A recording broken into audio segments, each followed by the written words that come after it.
Ei, onde você tá? Claro, aqui na TV aberta. Salve, salve! Começando mais um Agora é que são elas. Que delícia, né? E sempre começando bem.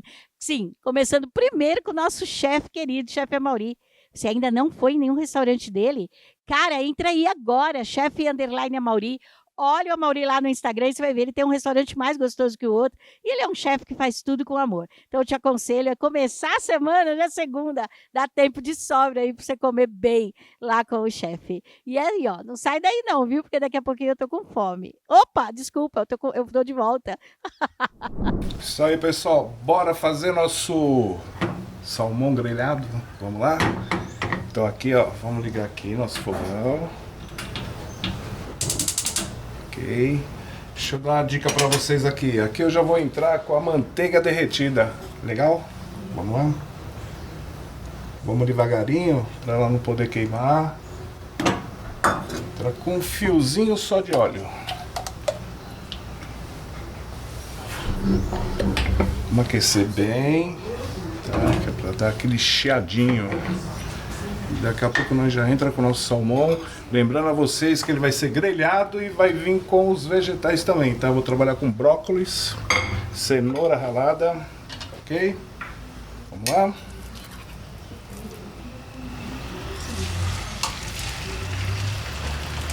Isso.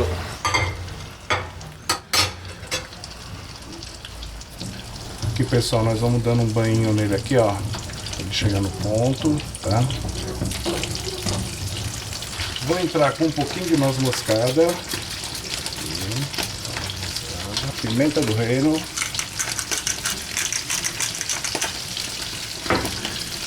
vir com o nosso sal. Estamos quase finalizando o nosso salmão. Eu vou entrar já com a nossa pouquinho de alho filetado e o nosso brócolis.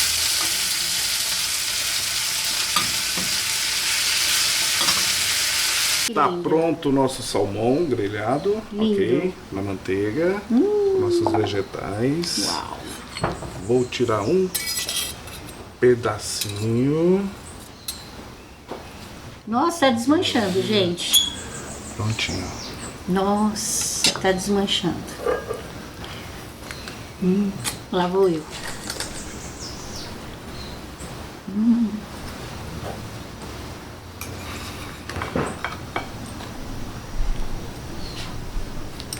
Tá demorando porque tá quente. Que delícia. Sabe o que eu acho mais bacana no teu tempero, Amaury? É realmente essa dosagem do sal. Eu já falei isso da outra vez. Sim. E é importante. Que delícia no ponto, gente. Suculento. Vocês estão... Tá brilhando, né? Tá brilhando. Tá brilhando. Muito gostoso. É um prato que você costuma servir lá nos restaurantes? Esse prato sai mais às sexta-feiras. Sexta-feira tem um pedido legal lá, tá? E é um prato super rápido, pessoal. Você pode estar fazendo em casa. Pode estar utilizando também a tilápia. Fica ó, excelente. Ótimo.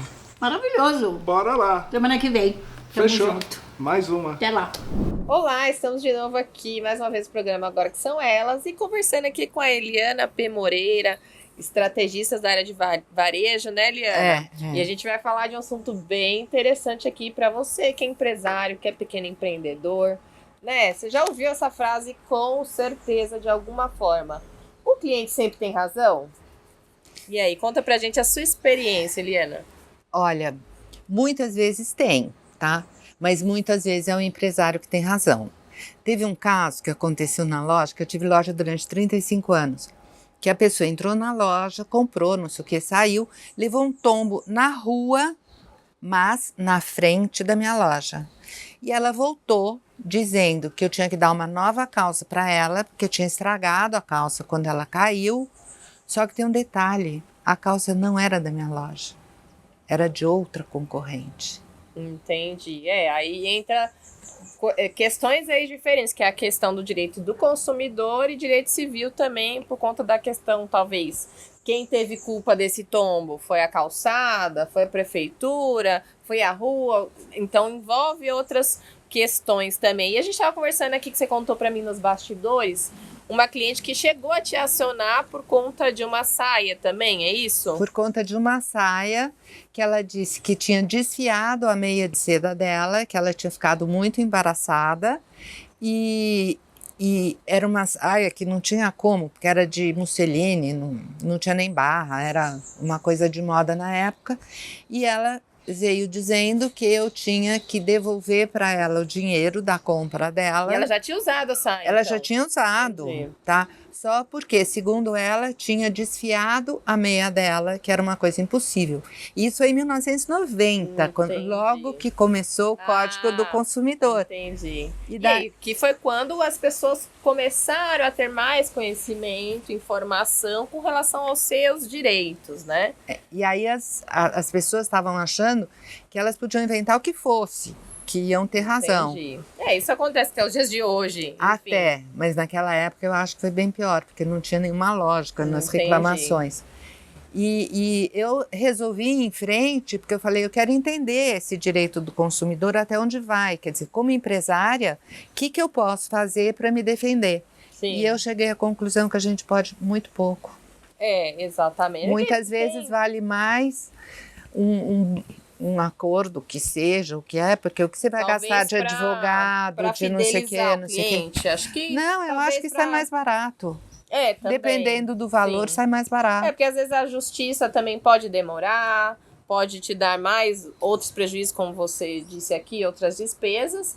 E, enfim, nem sempre o cliente tem razão, né? Então, precisa apurar certinho quando ou não. Mas tem um outro ponto que eu queria tocar. O empresário, né, quando ele se decide empreender, tem um que a gente chama que é teoria do risco, né? Então, é um risco realmente você empreender, é um desafio diário. E você tá ali, óbvio, dando sua cara a tapa, infelizmente tem que se deparar com essas situações e tentar resolver, né? Então, acho que a dica que eu dou é tente resolver, tente chegar num acordo, porque mostra a tua confiabilidade, a tua fidelização com os clientes, a sua humanização, né, no atendimento dos clientes e tal. Mas, se for o caso, você realmente sabe que o cliente não tem razão, deixe, né, ir para a justiça, vai, se prepara, procure um profissional de confiança. Mas faz a conta. Exatamente, tem que fazer tem que fazer a conta, papel. Porque às vezes o desgaste, daí é o dono que tem que ir lá na reunião de conciliação. A imagem da empresa também, né, porque se tem uma reclamação, nisso pode gerar, por exemplo, uma reclamação no Procon, no site do Reclame Aqui. Então, até aí você tem razão, mas isso já gerou todo um vídeo na internet que o cliente jogou lá e falou mal da tua empresa. Então, tem que realmente, né, colocar no papel e verificar quais são os riscos que você pode evitar. Muito obrigada, Eliana, por estar aqui hoje. Imagine, Monize, adorei estar com você. Incrível. Até a próxima. Até a próxima, pessoal. Até mais. Ai, gente, eu fico maluca cada vez que eu assisto Agora que São Elas, minha mente explode de tanto insight, né? Quanta coisa legal. E tem também as pessoas que trazem os insights para os nossos negócios. Liana Pensanha, com tendências e negócios, e o Paulo Maier, com arquitetura de projetos de negócios. Olá, pessoal. Quem fala é Liana Peçanha, da Limpt Análise Estratégica de Indicadores, no quadro Tendências de Negócio. E hoje, o que eu trouxe para vocês? Eu vou falar de um termo relativamente novo, que é o upcycling. O que vem a ser upcycling? Olha que nome bonito, que é um nome chique, mas para algo que é uma tendência e que vocês já usam há muito tempo, mas já que é oportunidade, fique atento. Upcycling é a gente aproveitar tudo e transformar em novos produtos. Quer ver um exemplo? Você pegar uma gaveta de uma cômoda, por exemplo, e essa gaveta de cômoda se transformar numa caminha de pet. Olha que legal! Então, para a gente poder adotar isso, a gente tem que ser criativo. E para a gente ser criativo, a gente tem sempre que olhar, ficar atento às oportunidades de negócio ao nosso redor. A gente não sabe, esse exemplo que eu acabei de dar para vocês é um exemplo típico para atender uma alta demanda que a gente tem por produtos pets. Mas tem outros produtos, outros serviços que também têm alta demanda. Então, o que a gente precisa fazer pensar como é que é reciclar, por exemplo, esse móvel antigo ou essa almofada que eu estou em outro produto ou serviço que possa se tornar, atender alguma coisa da moda, alguma coisa que está crescendo a procura para aquilo. Esse upcycling, eu me lembro que quando eu era menina, e olha que eu sou rodada, né? A tinta tampa meus cabelos brancos, eu era menina, a minha avó fazia já colcha de retalhos. Então ela pegava sobra de linhas e fazia as colchas dela, eram de várias cores, de tricô, e ficavam bonitas as colchas. Então fique atento a produtos de arte, a produtos que possam ser utilizados com materiais de outros que eram utilizados em outros itens. Aqui quem fala é Eliana, da casa Airbnb, que fica na divisa da região sul com a região oeste da cidade de São Paulo. Até mais! Olá, eu sou Paulo Maier, estou aqui de novo no programa Agora que São Elas, neste painel de arquitetura e negócios. E como negócios, vamos falar em negócios de construção? Vamos falar em quando que os negócios de construção saem do controle? Ele sai do controle, descarrilha. E quando descarrilha, sabe onde pega?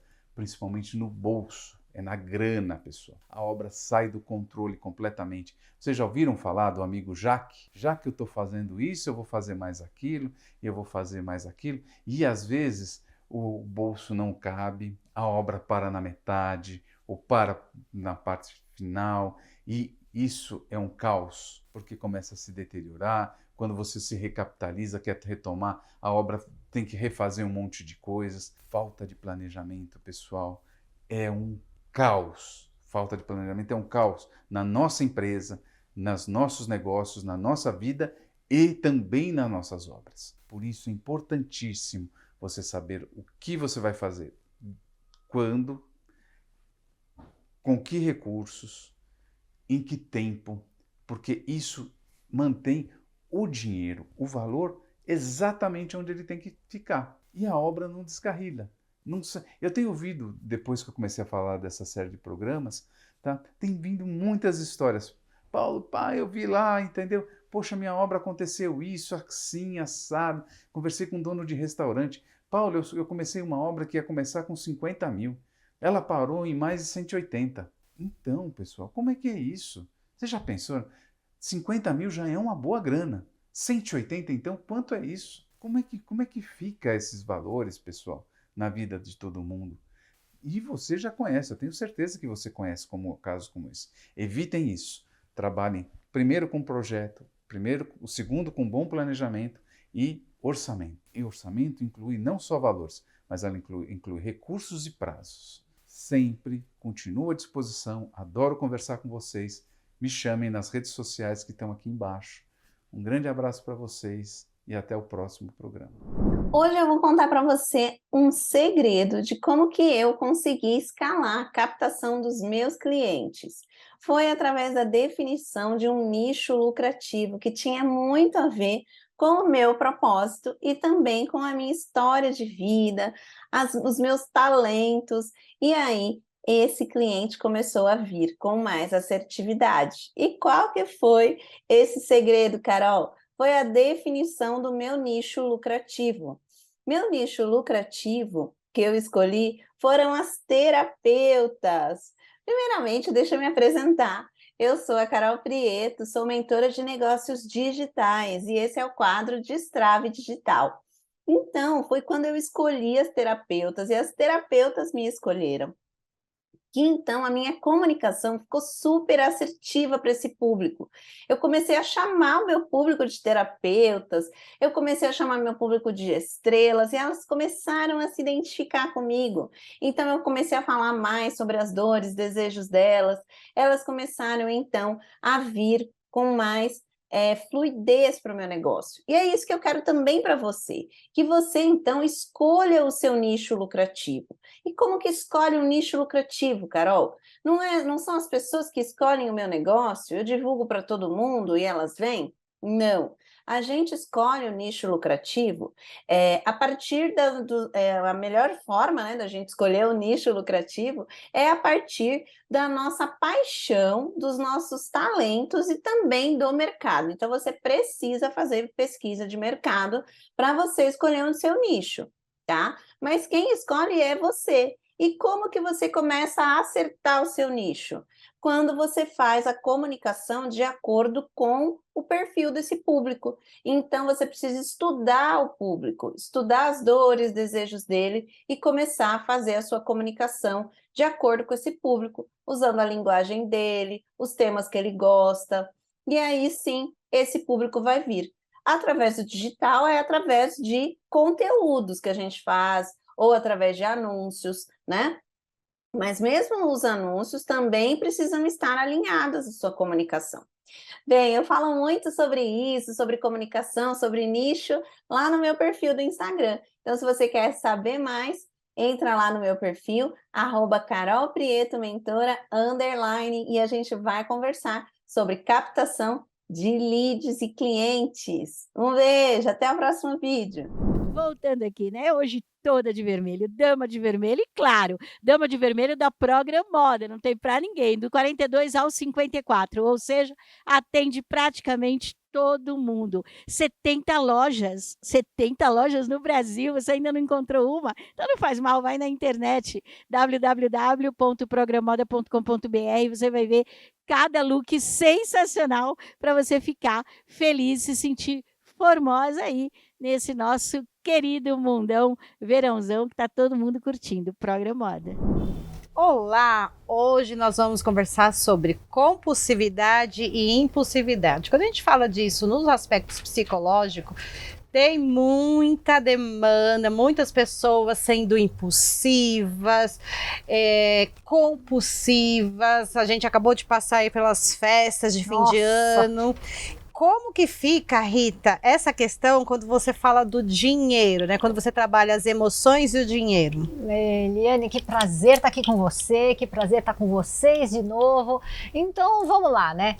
Primeiro diferenciando, né, Eli? Impulsividade. Você vai lá e faz uma coisa de repente, deu vontade, você fez. Se foi bom, se não foi, depois você vai avaliar. Mas foi um ato impulsivo, uma compra impulsiva.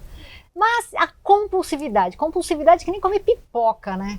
Você começa e você não quer parar. Você não quer, sabe, ver pipoca assistindo o Jogo do Brasil, quando tá ruim ou quando tá bom. É que nem roer unha, a pessoa não para. Essa coisa de não parar é compulsividade. As compras compulsivas é quando a pessoa começa a comprar e não para. Detona cartão de crédito, detona 13º, detona o limite do cheque especial, enfim. São coisas diferentes, né? O impulso é uma coisa de repente, mas a pessoa para e se depara se foi bom ou se foi ruim. Você falando isso, me veio essa questão do psicológico, por exemplo, tem até uma técnica, um exercício que eu trabalho bastante, que é assim, porque às vezes a gente tem aqueles pensamentos, né, ruminantes, e aí a pessoa fica com aquela conversa, às vezes ela tem dificuldade na relação, e ela chega na sessão e fala, não, porque aí eu falei isso, eu falei aquilo, naquela impulsividade, vai falando, e eu falo, você falou? Não, fiquei pensando. Então, quando você tá na impulsividade que você quer falar, você quer atacar, porque você quer se livrar daquele incômodo. O ideal é você fazer o quê? Escreve. Porque quando você escreve, você deu um lugar para aquele ato, e aí você tranquiliza, e quando você vai conversar com a pessoa, você já tá com aquela carga diminuída. Já tá em outro lugar. Inclusive, é excelente, porque ao escrever, você dá tempo de pensar e de imaginar se o outro responder isso, se o outro responder aquilo, mas é uma coisa um pouco mais pausada. Sai do looping, né? E eu acho, Rita, vê se você concorda, essa questão da compra, né? A compra, quando ela tá nesse lugar da compulsividade, né? Porque é aquela falta, né? Então as pessoas, a gente vê muito isso nos filmes, pega aquele pote de sorvete, vai ali comendo, Exatamente. porque aquela compra, ela vai fazer o quê? Ou aquele vazio que você sente, você vai colocando coisas no lugar. Então, esse ato da compulsão, que é a repetição, sem o pensamento. Isso, sem No freio. dinheiro funciona assim também? Nossa, terrivelmente assim, terrivelmente assim, é exatamente isso. Por exemplo, a pessoa brigou com o namorado, a pessoa teve alguma coisa que emocionalmente ela ficou abalada, a tendência é descontar em alguma coisa. Já que tá ruim mesmo, eu vou fazer pelo menos uma coisa que eu gosto. Eu já vi várias pessoas falando assim, eu vou fazer compras porque isso me consola. Porque eu mereço. Porque eu mereço. Porque eu mereço. Ou já tá tudo perdido, perdido por 1, perdido por 1000. E não é assim, não. A conta vai chegar e trazendo muito mais prejuízo. Mas de verdade, como psicóloga, né, Eli, você já trabalhou várias vezes com isso, tenho certeza. A pessoa precisa localizar o que é que está fazendo falta, porque ela está substituindo, né, aguentar a dor ou ir atrás de elaborar aquele conteúdo por comprar. Gente, vai sair muito mais caro que uma terapia. Muito mais caro que uma terapia, né, Eli? Porque aí você vai ter esse prejuízo financeiro. Quando a gente fala do aspecto psicológico da compulsão, por exemplo, compulsão por comida.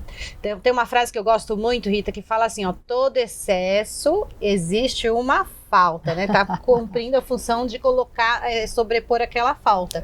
Então, às vezes, você, naquela compulsão, você acaba o quê? Desorganizando, alterando até a sua estrutura corporal. Nossa. Prejudicando a sua saúde, o seu emocional. Então, isso que você falou é fundamental mesmo. E quando essa coisa afeta o bolso e o corpo, a autoestima vai pro chinelo. Ou melhor, vai para baixo do capacho. Porque a gente se sente... a gente sente que a gente se maltratou, a gente se envergonha de estar endividado, a gente se envergonha das consequências no nosso corpo, sem contar o que a gente começa a passar mal, né? Porque tudo vai ficando mais pesado, inclusive o corpo, né? Na compulsão alimentar, o corpo vai ficando literalmente mais pesado. Então, você que está aí em casa, reflita sobre isso, né? Essa pergunta porque primeiro que tem o ponto de quando a gente faz uma pergunta, a gente abre as possibilidades, né? Perfeito. Então, a gente está aqui no começo do ano, qual que é, né? Relaciona, aonde eu sou impulsiva? Aonde o que eu estou compensando? Qual que é a falta? Porque quando você tem clareza, você vai ter melhor direcionamento. Exatamente. E nada como querer melhorar para conseguir melhorar. Não deixa o barco correr sozinho, não. Se você tiver em alguma dessas dificuldades, procura ele, me procura alguém capacitado para te ajudar a orientar, a cuidar de você, para você não ficar nisso sozinha e reverter isso, olha, esse ano, 2023. A gente se vê semana que vem.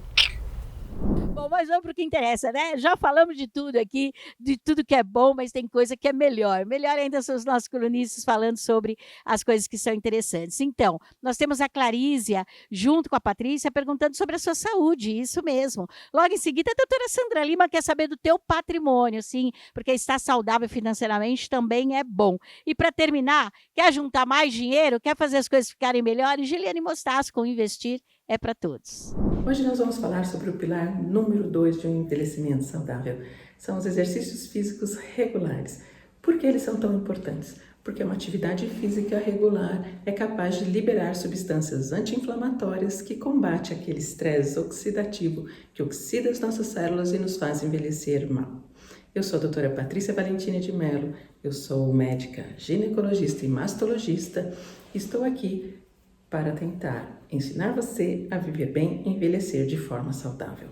Então, quando a gente faz atividade física com o tempo preconizado pela Organização Mundial de Saúde, que são 150 minutos por semana, então são 30 minutos 5 vezes por semana, pelo menos, para que a gente possa deixar de ser considerado sedentário, nós ativamos a liberação das citocinas anti-inflamatórias que vão combater aquele envelhecimento mal sucedido. E quando a gente faz a musculação, a gente desenvolve massa muscular e hoje a gente sabe que o músculo é a maior glândula endócrina do nosso corpo. O músculo serve também, além de nos manter autônomos, ter um envelhecimento com autonomia e bem-estar, o músculo libera miocinas, que são substâncias extremamente anti-inflamatórias, que mantêm a saúde cerebral, a cognição, a saúde cardiovascular, diminui a gordura da barriga, que é uma gordura inflamatória que aumenta o risco de doenças, melhora os sintomas da mulher na menopausa, diminui o risco de osteopenia e osteoporose. Então, gente, vamos fazer atividade física regular e vamos pensar na musculação como uma atividade que traga saúde e um envelhecimento saudável. Olá, eu me chamo Sandra, sou advogada, consultora jurídica e apresento a vocês o quadro Como está o seu patrimônio?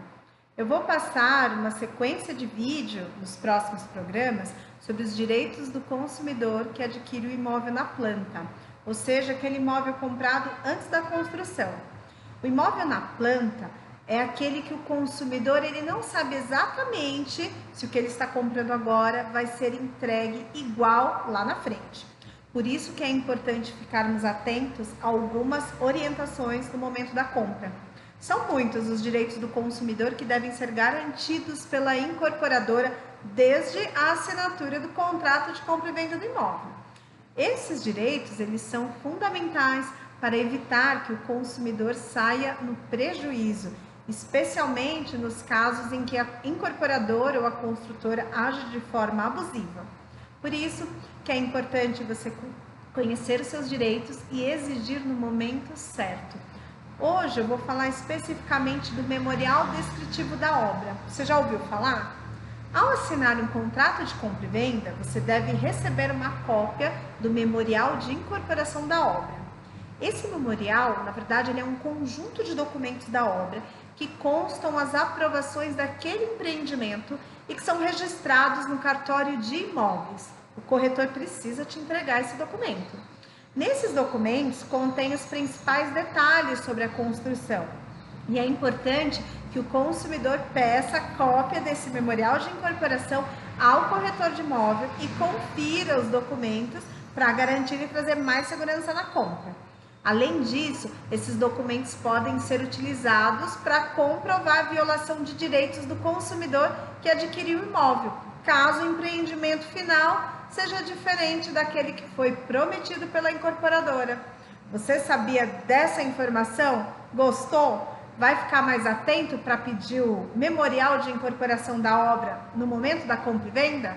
Se quiser saber mais informações sobre os direitos do consumidor no momento da compra e venda de imóveis na planta, acompanhe os próximos vídeos. Até mais!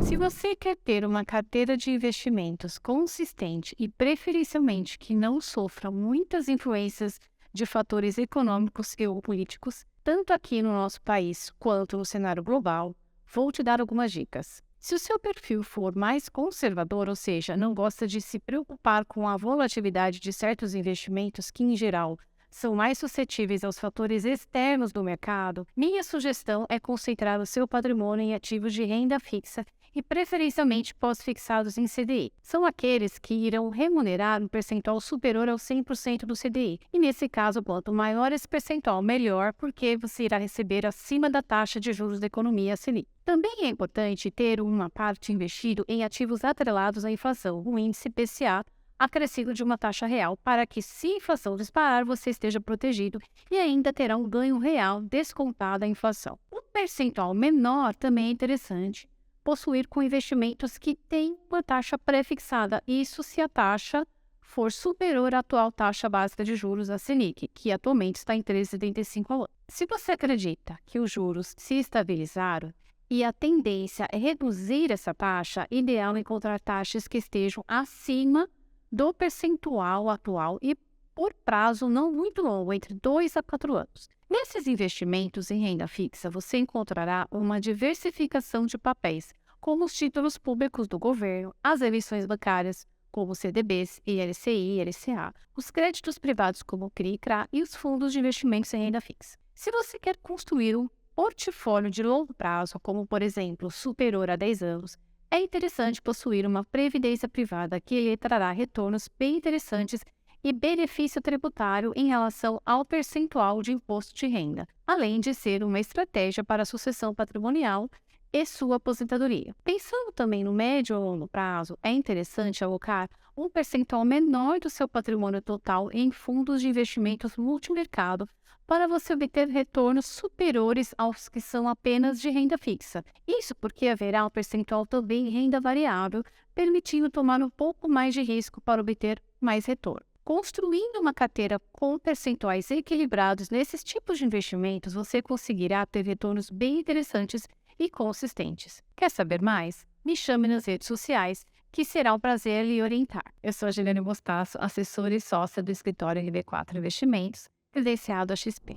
Que legal encontrar você de novo, com muito assunto bacana que você já viu por aqui e agora não vai ser diferente. Comigo, Liliane Almeida, Silvia Sanches. E nós vamos falar de um tema muito importante para você, mulher, muito importante para você também, empreendedora, que é o aprendizado ao longo da vida, o tal do lifelong learning, né? Empreender não é fácil, não é mesmo, Silvia? É assim, tem para quem é, né? Porque você tem aquele empreendedor nato e aquele que aprende a empreender. Exato. Mas a gente vai encontrar desafios, porque o empreendedor ele vai assumir riscos, ele vai trabalhar no ambiente de incerteza, mas ele vai também alcançar metas, ele vai alcançar sucesso, e isso depende muito de dedicação. E uma das coisas importantes para promover e obter sucesso dentro do empreendedorismo é o conhecimento. O conhecimento ele pode ser técnico, né, que são as hard skills, ou pode ser o conhecimento das soft skills, que é sociocomportamental. Por exemplo, existem características comportamentais empreendedoras que você precisa ter para estar no negócio. E como é que entra aí o lifelong learning, Silvia? Como que a gente pode entender que o empreendedor precisa ter a consciência desse aprendizado ao longo da vida? Eu não gosto muito do precisa ter. Precisa. Então é assim, aonde você quer chegar? Quem você quer ser? Então quando você vai empreender, para qual finalidade? É a finalidade que vai determinar quanto tempo você vai ficar no mercado e se você vai construir um empreendimento que tenha sustentabilidade ou não. Se você não determina, quando você fala assim, como que você começou a empreender? Por vários fatores. Olha, me tiraram da CLT, me colocaram aqui. Então, sim, são vários fatores. Agora, quando você escolhe mesmo empreender, para qual finalidade? Você escolheu a finalidade? E aí você trouxe uma colocação muito legal, que é a educação continuada. Se eu escolhi a finalidade desse empreendimento, o que eu preciso, e aí é preciso mesmo. Então precisa. Compreender nesse momento, né? Eu preciso compreender para que esse negócio seja sustentável. É verdade. É verdade. Então, o precisar, na verdade, vem o seguinte: preciso não. Me questiono o que eu quero, o que eu quero ser, para entender a necessidade que eu preciso caminhar ou buscar para alcançar esse objetivo. E olha só, um dos pilares do lifelong learning ou da educação continuada ao longo da vida é o questionamento. Muitas vezes a gente vê e está empreendendo, preciso aprender sobre finanças, mas eu não fiz a pergunta que a Silvia acabou de falar. O que eu quero? E para quê? Então, muitas vezes a gente vai buscar conhecimento, né, Silvia, sem entender o porquê daquilo. E aí mais do que isso, né? Eu falo assim, nós todos não vamos viver, a nossa vida não vai ser suficiente para que a gente aprenda tudo que nós precisamos aprender. É verdade. Então, junto com essa aprendizagem, é importante que nós tragamos conosco um mentor, um orientador que tenha aquela informação que eu não tenho e nem tenho aptidão, que enxerga aquilo que eu não enxerguei porque ele tem vivência e autoridade, para que ele possa me trazer não só o ensino, mas sim a aprendizagem. Exato. Porque senão eu fico no ensino, né? Eu tenho uma informação fabulosa, eu tiro nota, eu tiro certificado e eu não estou qualificado. Muito bom. E sabe qual é o segundo pilar do lifelong learning? É o praticar. É o fazer. Se eu busquei aprendizado, agora eu preciso me comportar como alguém que aprendeu aquela, que é a teoria prática, né? Eu gosto muito de aplicação, conhecimento aplicado. Então, tem uma receita de bolo, tá aqui os ingredientes, vamos fazer. Que é a segunda coisa. Não basta apenas buscar o conhecimento. Eu preciso aplicar e fazer que aquilo faça diferença no meu negócio. Então, eu preciso aplicar da forma mais adequada possível. Todos nós vamos errar, mas erre só o necessário. Deixe de perder tempo fazendo com maestria aquilo que você nem deveria se importar. Exato. Errar faz parte, a gente até aprende com ele, né? Mas se você busca um mentor, um aprendizado, a chance de errar é menor, não é verdade? Sim. Bom, busque conhecimento, aprendizado, depois coloque em prática e se comporte como alguém que se desenvolveu essa competência. Entenda que isso é ao longo da sua vida e depois de aprender algo, você já não é mais a mesma pessoa. Incorpore o conhecimento para fazer a diferença na sua vida e no seu negócio. E não se feche só por aí. Aprenda a aprender, desaprender e reaprender. Isso vai fazer com que você evolua durante o longo da vida. Foi um prazer estar aqui com vocês. O prazer também está com você e obrigada, Silvia, por esse tempo. Grata. Lelê, tá bom demais. Isso aqui tá bom demais.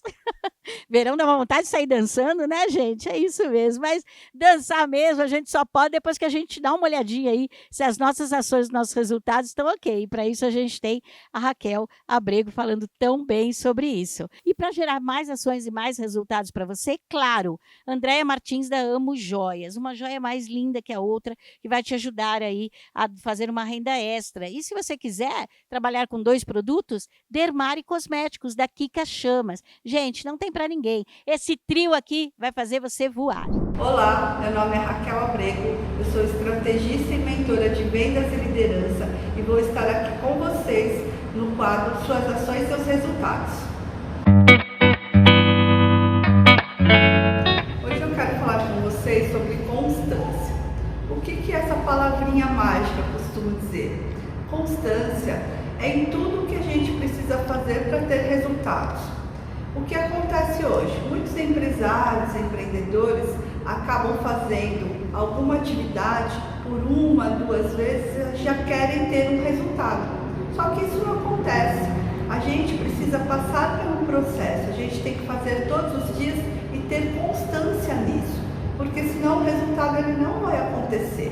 Você fazer uma coisa uma vez por mês, uma vez por semana, não adianta. É a mesma coisa de fazer uma atividade física. Se você faz só uma vez por semana, o resultado pode até acontecer, mas vai demorar muito mais para que ele aconteça de verdade, você veja os resultados no teu físico, na tua saúde. Mas se você fizer todos os dias ou numa frequência maior, com certeza o resultado virá mais rápido. E isso é o que acontece. Às vezes gestores me contratam para fazer um treinamento a cada 6 meses, a cada 1 ano. Só que o resultado não vai acontecer, porque isso tem que ter uma constância. Não adianta você dar o conteúdo para uma pessoa, ela sai entusiasmada, só que a gente acaba deixando de fazer algumas coisas durante um certo tempo. Então a constância em treinamentos, em atividades, ela só vai acontecer se você fizer ela acontecer, para que você veja os resultados.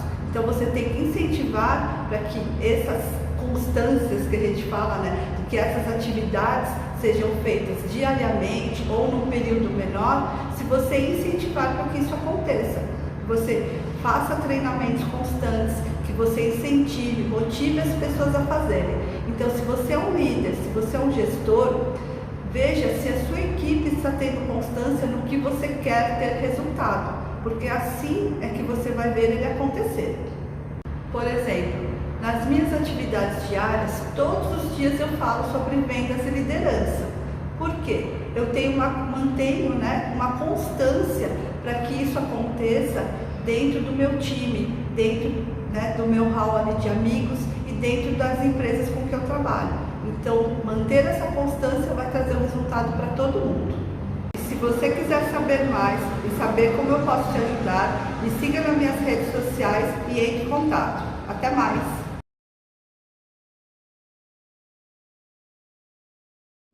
Meu nome é Andréia Martins Marques de Oliveira, eu sou fundadora da empresa Amo Joias, uma empresa que existe há mais de 20 anos no mercado, que se preocupa não só com a beleza, mas com saúde e bem-estar dos seus clientes e todos aqueles que prestigiam a nossa marca. Nós trabalhamos com joias folhadas antialérgicas, prata, ouro e aquilo que você mais quiser que esteja relacionado ao mundo das joias. nós também temos uma oportunidade para você que quer empreender ou ser dona da sua própria marca. A Amo Joias tem franquias e também disponibiliza peças no consignado para você que quer fazer uma revenda e não tem dinheiro para investir agora, a gente te ajuda a dar o primeiro passo. Assim como lá atrás eu recebi uma ajuda de R$50, que tal você receber um mostruário aí na sua casa cheio de joias para você começar a empreender? Procure-nos para mais informações que vamos juntas nessa nova caminhada. Olá, eu sou a Kika Chamas, fundadora da Dermari, e estou aqui para convidar você que é um empreendedor ou quer ser um, pois temos uma ótima oportunidade para você. A Dermari é uma empresa com mais de 12 anos no mercado de dermocosméticos e estamos em busca de pessoas como você. Nossa empresa se destaca no segmento com produtos de altíssima qualidade, sempre atualizados de acordo com as principais tendências e tecnologias. Agora você pode ser um dos nossos distribuidores. Essa é uma excelente oportunidade para você aumentar seus rendimentos trabalhando com uma empresa consolidada no mercado. Quer saber mais?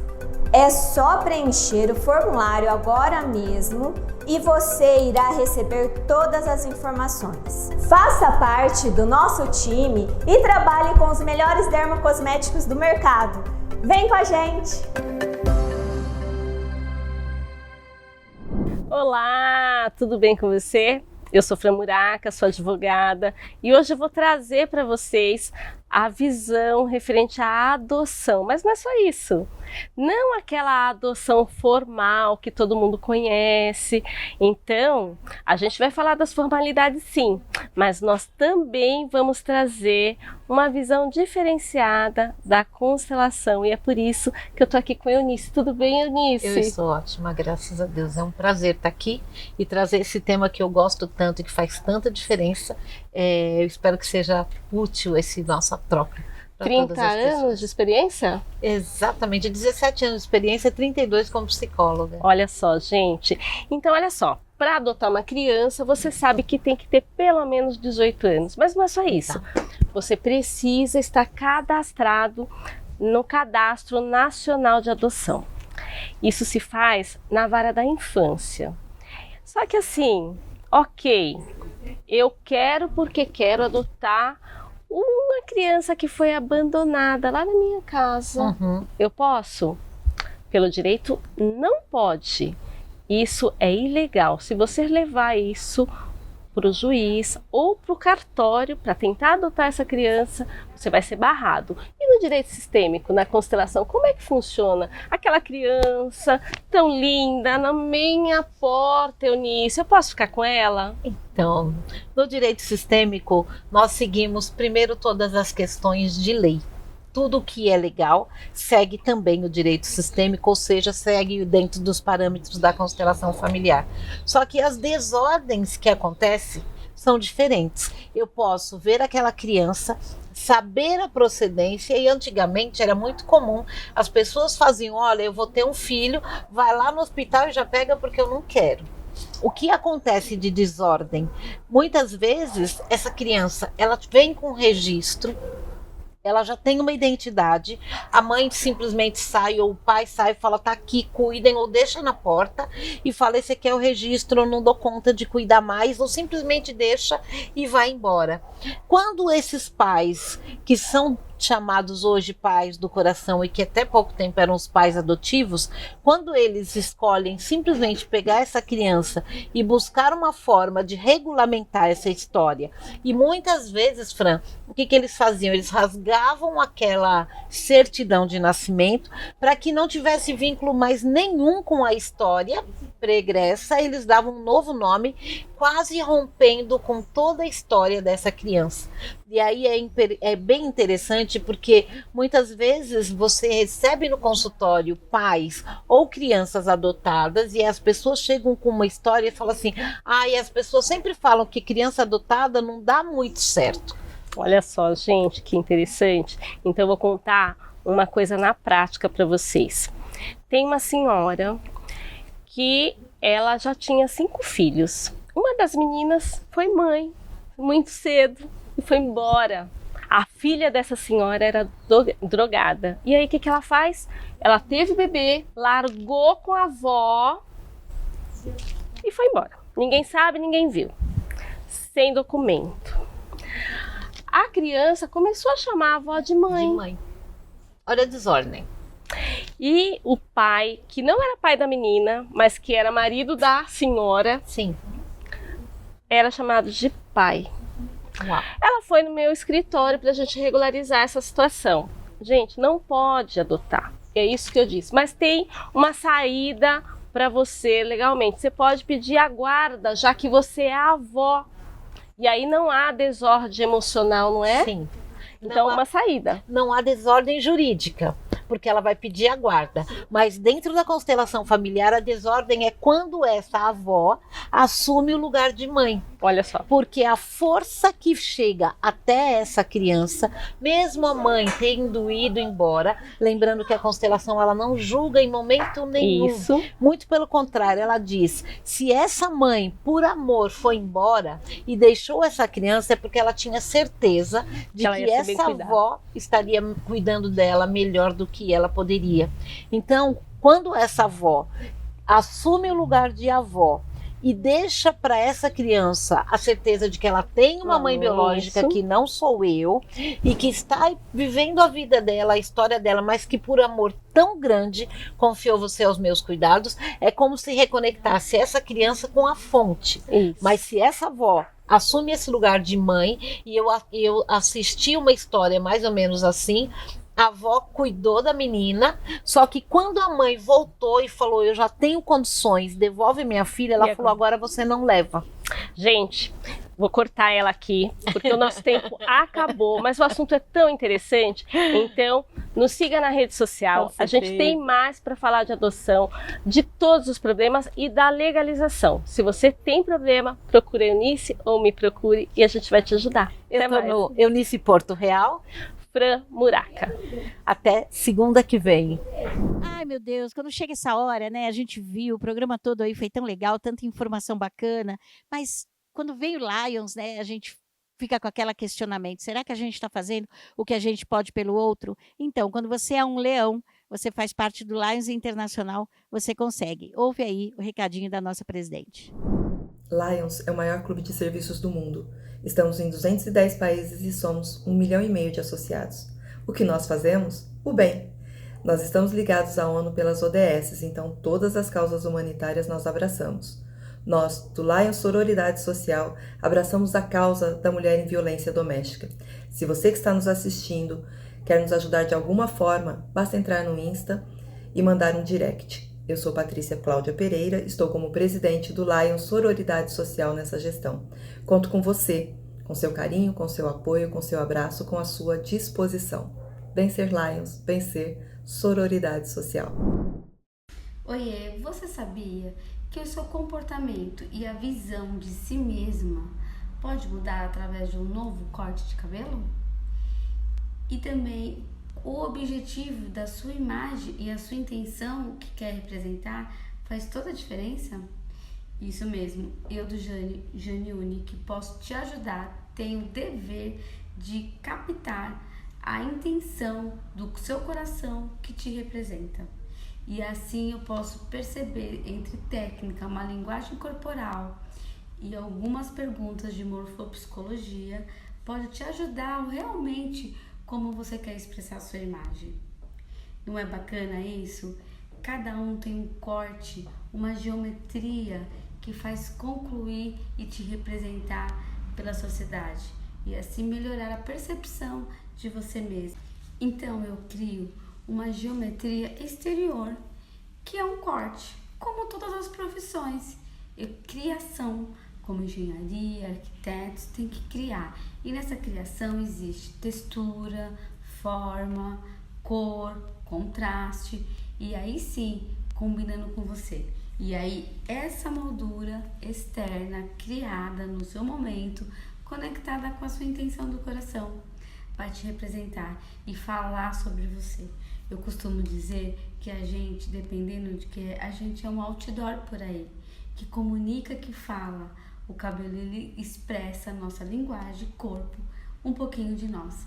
Quer saber um pouco mais? Venha pro Geniunic, eu posso te ajudar. Tá certo? Voltando aqui com as meninas aí nos bastidores, falando tanta coisa legal, e não é só bastidor das meninas falando, não.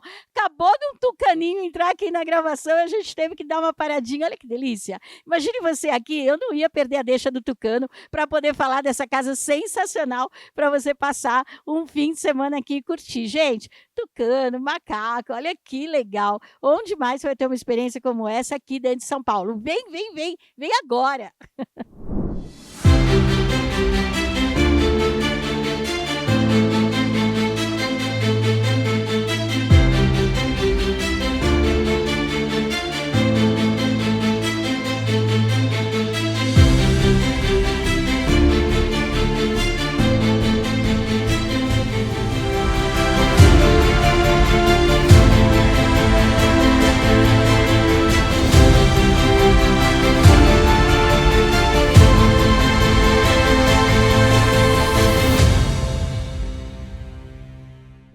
Acabou, terminou. Você tá triste? Eu não, sabe por quê? Semana que vem não tem pra ninguém, 21 horas, TV aberta, aqui no Agora Que São Elas. Fui.